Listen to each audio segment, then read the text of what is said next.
जय हिंद दोस्तों, मैं हूं अनूप और आप सब लोग देख रहे हैं ग्लोबल कॉन्फ्लिक्ट। दोस्तों, आप सब लोगों को पता ही होगा कि भारत लंबे समय से इजराइल से हथियारों को खरीद रहा है। इवन अब तो कई सारे ऐसे इजरायली हथियार है जो कि भारत में ही प्रोड्यूस होता है और मेक इन इंडिया इनिशिएटिव के अंतर्गत खाली प्रोड्यूस नहीं बल्कि इसे भारत से अन्य देशों को एक्सपोर्ट भी किया जाता है। और दोस्तों, ऐसे हथियारों के लिस्ट में अब और 3 हथियार जुड़ने जा रहा है जो बेसिकली इंडियन एयरफोर्स की ताकत को और बढ़ाएगा। मीडिया रिपोर्टों के मुताबिक इंडिया शायद चुपचाप इजराइल से कुछ हथियारों को खरीद रहा है और इन हथियारों में एयर लोरा जैसे मिसाइल से शुरू करके आइस ब्रेकर मिसाइल और इवन स्पाइस 1000 के किट तक शामिल है। हालांकि दोस्तों, अभी तक ऑफिशियली ऐसे हथियारों के खरीदारी को लेकर कोई कंफर्म रिपोर्ट तो नहीं आया है, लेकिन मीडिया में काफी पहले से ही ये चर्चा हो रहा था कि भारत अपने इमरजेंसी रिक्वायरमेंट को पूरा करने के लिए इजराइल से कुछ ऐसे हथियारों को खरीदने जा रहा है जो कि एयर टू सरफेस रोल के लिए इस्तेमाल होगा। खास करके ऑपरेशन सिंदूर के बाद से इस तरीके का जो चर्चा है वो कई गुना बढ़ चुका था। हालांकि आप लोगों को यह भी बता दूं कि ऑलरेडी इंडियन एयरफोर्स एयर लोरा जैसे हथियारों का इस्तेमाल कर रहा है और कुछ रिपोर्टों के मुताबिक इन हथियारों का उपयोग ऑपरेशन सिंदूर के दरमियान पाकिस्तान के टारगेट को न्यूट्रलाइज करने के लिए भी किया गया था। जबकि आइस ब्रेकर जैसे हथियारों को अगर देखा जाए तो कुछ समय से ये भी मीडिया का एक चर्चा का विषय बना हुआ है और कुछ रिपोर्टों के मुताबिक इजराइल ऑलरेडी आइस ब्रेकर जैसे हथियार और कुछ अन्य नए हथियारों का भी ऑफर भारत को किया है। जबकि स्पाइस सीरीज के अगर हथियारों को देखा जाए तो ऑलरेडी मैं आप लोगों को वीडियो के माध्यम से बता चुका हूं कि कैसे इंडियन एयरफोर्स स्पाइस 250 और 250ER जैसे हथियारों को प्रोक्योर करने को लेकर सोच विचार कर रहा है। और ऑलरेडी इंडियन एयरफोर्स के बेड़े में स्पाइस 2000 सीरीज के हथियार भी है जिसका उपयोग बालाकोट के एयर स्ट्राइक के दरमियान किया गया था। और अगर अब स्पाइस 1000 जैसे हथियारों को भी भारत की तरफ से खरीदा गया होगा तो नो डाउट इससे इंडियन एयरफोर्स के प्रिसीजन स्ट्राइक कैपेबिलिटी और बढ़ेगा। और अगर भविष्य में स्पाइस 250 और 250ER जैसे हथियार भी इंडियन एयरफोर्स के बेड़े में आ जाता है तो इससे स्पाइस सीरीज के तीनों ही हथियार भारत के पास होगा।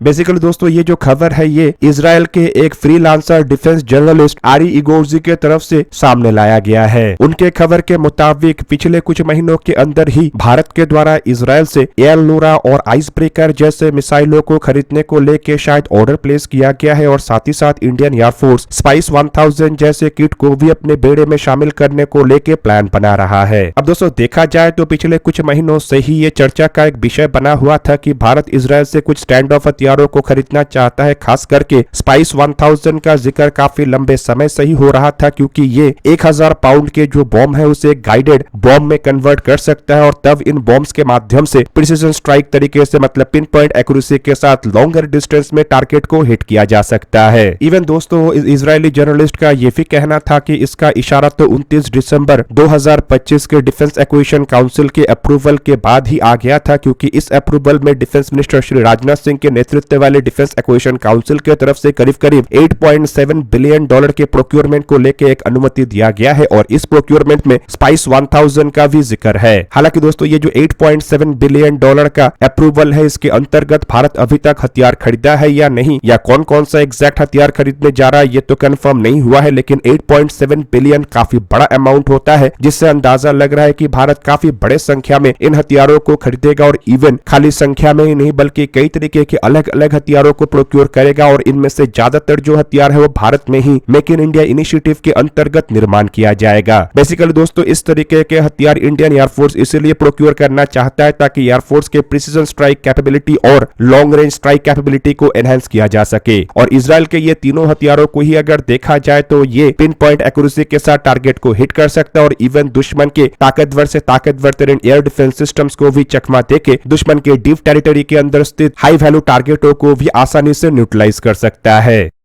अब दोस्तों, यहाँ पे अगर आइस ब्रेकर वेपन को देखा जाए तो ये एक long range autonomous precision guided weapon है जिसे कि हाई वैल्यू और मेरीटाइम टारगेटों को एंगेज करने के लिए बनाया गया है। दोस्तों, इन्हीं मिसाइलों के शिप लॉन्च और लैंड लॉन्च वेरिएंटों को सी ब्रेकर मिसाइल कहा जाता है और ये राफेल एडवांस डिफेंस सिस्टम्स की तरफ से ही निर्माण किया गया है, जबकि इसके एयर लॉन्च वेरिएंटों को ही पर्टिकुलरली आइस ब्रेकर कहा जाता है। इवन दोस्तों, अगर देखा जाए तो इसके तीनों ही वेरिएंट मतलब शिप लॉन्च, सरफेस लॉन्च और एयर लॉन्च वेरिएंट ऑपरेशनल है और करेंटली अगर देखा जाए तो इसका उपयोग अजरबैजान कर रहा है, जबकि कुछ रिपोर्टों के मुताबिक शायद भारत के पास भी ये मिसाइल है। बेसिकली इन मिसाइलों को एंटी शिप और लैंड अटैक दोनों ही रोल में इस्तेमाल किया जा सकता है, लेकिन कुछ कुछ सिचुएशन में ये सरफेस टू सरफेस मोड में भी काम करता है। मिसाइलों का डेवलपमेंट तो राफेल एडवांस डिफेंस सिस्टम्स की तरफ से किया गया है, लेकिन इसके manufacturing Rafael advance defence system और भारत डायनामिक लिमिटेड दोनों ही कर रहा है। हालांकि भारत डायनामिक लिमिटेड से मिसाइल अभी तक बन के तैयार हुआ है कि इसका कोई ऑफिशियल कंफर्मेशन नहीं है। वैसे अगर देखा जाए तो यह मिसाइल ज्यादा बड़ा या ज्यादा भारी नहीं है, बल्कि इसका वजन केवल मात्र 400 किलोग्राम है और इसका लंबाई करीब करीब 4 मीटर या फिर कहे तो 13 फीट के आसपास है, जबकि मिसाइल का डायमीटर 0.35 मीटर या फिर कहे तो 1.1 फीट है। और 400 किलोग्राम के इस मिसाइल में करीबन 113 किलोग्राम या फिर कहे तो इसका 1/4 से भी अधिक वॉरहेड रहता है, जो कि एक बड़े जहाज को भी डुबाने के लिए पर्याप्त है। मिसाइल में TRI-60 टर्बोजेट इंजन का उपयोग किया गया है और इसके अगर ऑपरेशनल रेंज को देखा जाए तो ये करीब करीब 300 किलोमीटर है। दोस्तों ये मिसाइल सी स्क्रीमिंग भी कर सकता है, मतलब समुद्र के सतह से लग के भी उड़ान भर सकता है और हाइपरसोनिक रफ्तार में भी ट्रैवल कर सकता है। हालांकि एग्जैक्ट इसका रफ्तार क्या है इसके बारे में तो जानकारी नहीं है, पर आप लोगों को बता दूं कि गाइडेंस के लिए भी इसमें काफी एडवांस सिस्टम्स का उपयोग किया गया है, जिसमें GPS, इनिशियल नेविगेशन सिस्टम, टेराकॉम और इमेजिंग इंफ्रारेड जैसे सिस्टम्स का उपयोग किया गया है, जिस कारण इन मिसाइलों का एक्यूरेसी इतना हाई है और मूवेबल टारगेटों को भी ये हिट कर सकता है।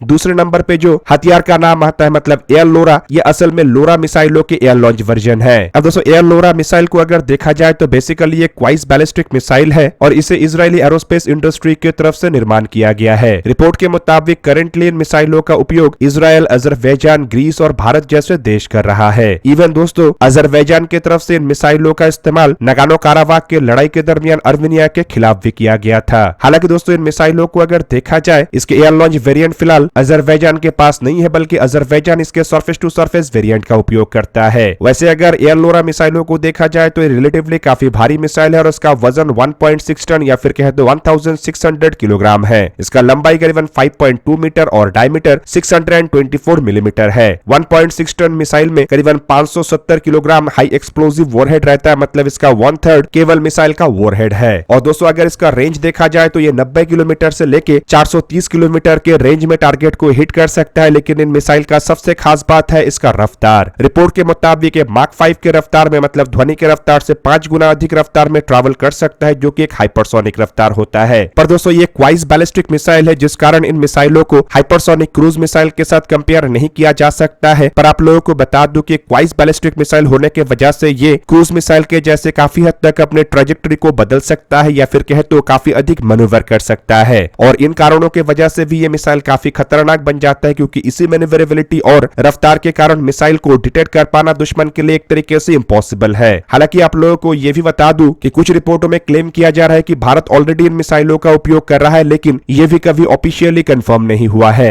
वहीं पे दोस्तों इन मिसाइलों को भी एक्यूरेसी और रफ्तार के एक परफेक्ट कॉम्बिनेशन के रूप में देखा जाता है और इसमें गाइडेंस के लिए इनिशियल नेविगेशन सिस्टम, GPS और टीवी टर्मिनल का उपयोग किया जाता है। जबकि मिसाइल की जो एक्यूरेसी है वो 10 मीटर CPE मतलब सर्कुलर एरो प्रोवर्ब है, मतलब ये 10 मीटर के दायरे के अंदर टारगेट को हिट कर सकता है।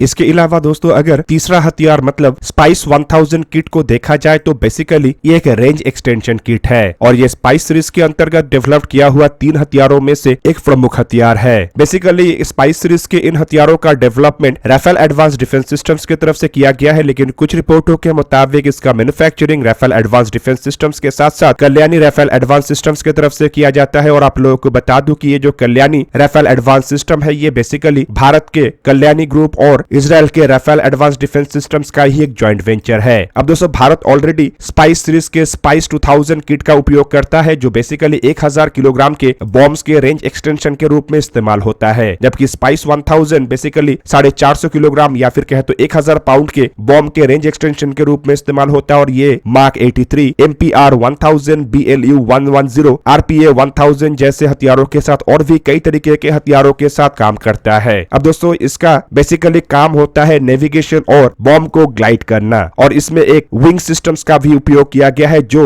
JDMA रेंज एक्सटेंशन किट या JSOW या SBD जैसे किट के जैसे काम करता है। वहीं पे आप लोगों को यह भी बता दूं कि इस रेंज एक्सटेंशन किट के साथ एक फ्री फॉल बॉम्ब या फिर कहे तो एक अनगाइडेड बॉम्ब भी करीब करीब 100 किलोमीटर या फिर 62 माइल के रेंज में काम कर सकता है और पिन पॉइंट एक्यूरेसी के साथ टारगेट को हिट कर सकता है। अब दोस्तों स्पाइस सीरीज के इन हथियारों का उपयोग बेसिकली इजराइल इंडिया के अलावा ब्राजील, कोलंबिया, ग्रीस, सिंगापुर और साउथ कोरिया कर रहा है, और भारत में स्पाइस सीरीज का बॉम्ब फिलहाल मिराज 2000 जैसे एयरक्राफ्टों के द्वारा इस्तेमाल किया जाता है, लेकिन स्पाइस 1000 सीरीज के बॉम्ब अगर भारत के बेड़े में आता है तो संभावनाएं काफी अधिक है कि भारत अपने अन्य एयरक्राफ्ट खास करके सुखोई 30 MKI तेजस जैसे एयरक्राफ्टों में भी इन हथियारों को इंटीग्रेट करे। अब दोस्तों देखा जाए तो भारत और इजराइल के बीच में जो डिफेंस कोलैबोरेशन है वो ऑलरेडी काफी स्ट्रॉन्ग है।